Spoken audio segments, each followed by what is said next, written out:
Hey there people, I'm Ryan Wyatt, this is High Point Music, and today we're going to jump in and unpack the musical theory approach of the one and only John Frusciante of the Red Hot Chili Peppers. Now Frusciante gave an interview a little while back where he shared some insights into how he specifically approaches music theory. And one of the interesting points he made in this interview is he talks about, from his opinion, he strongly believes that it is enough purely to play using your emotions, and that a lot of amazing music has been made by taking this approach. Now there's a lot of cognitive psychology and sports psychology that would go in to support it. And whilst Frusciante is a big advocate of guitar players learning music theory, he goes on to stress that it isn't for everybody and largely comes down to what your specific goals are on the instrument. But in light of it not being for everybody, he goes on to talk about how for him it's been incredibly beneficial. And what he specifically refers to as the elements of music theory is understanding the intervallic and rhythmic relationship between notes. So let's start digging into what is actually his approach to musical theory. Okay, so say we're analyzing a piece of sheet music. We've got a chart in front of us.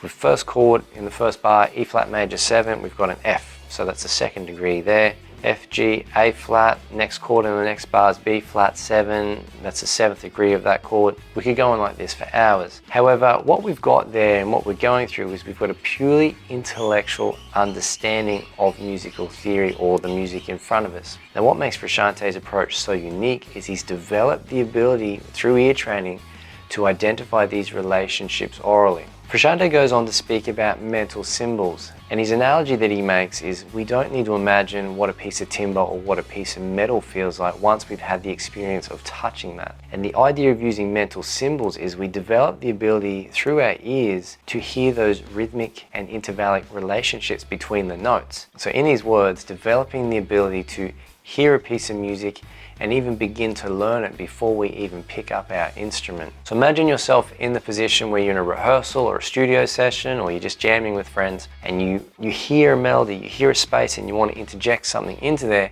You hear it, you execute. And that's specifically what Frusciante is talking about. So I hear a lot of you going, okay, that's great in theory, but how do we actually go about building those skills? Well, let's get at step number 1. To start to develop this, you need to be working on your chord, scale, harmony, and relationships. So learning the intervallic relationships between notes and chords. Secondly, and quite simply, you need to start developing your ear. So there's tons of ear training programs, apps. You can start working out your favorite songs. Take something simple, take a melody line, work it out. Sing the differences between the notes. Start to develop that relationship and understanding between those notes. Now it goes without saying that this is going to take time to develop, and Frusciante talks about a period of strain that it takes to develop these ideas. And this is why he states that learning theory isn't necessary, and particularly in this approach, for everyone. However, in his opinion, he believes that developing this skill, and I will have to go ahead and support him, that once you develop these skills, it's going to be hugely beneficial to your guitar playing and your ability to express yourself as a musician. So people, let me know your thoughts on how you approach musical theory out there. If you have any questions, comments, or ideas you'd like to talk about with this video, drop them in the comments section. We can continue that conversation there. If you like this video, you'd like to support us, hit that subscribe button. Support links are below. I'm Ryan Wyatt. This is High Point Music. I'm going to see you all in the next video.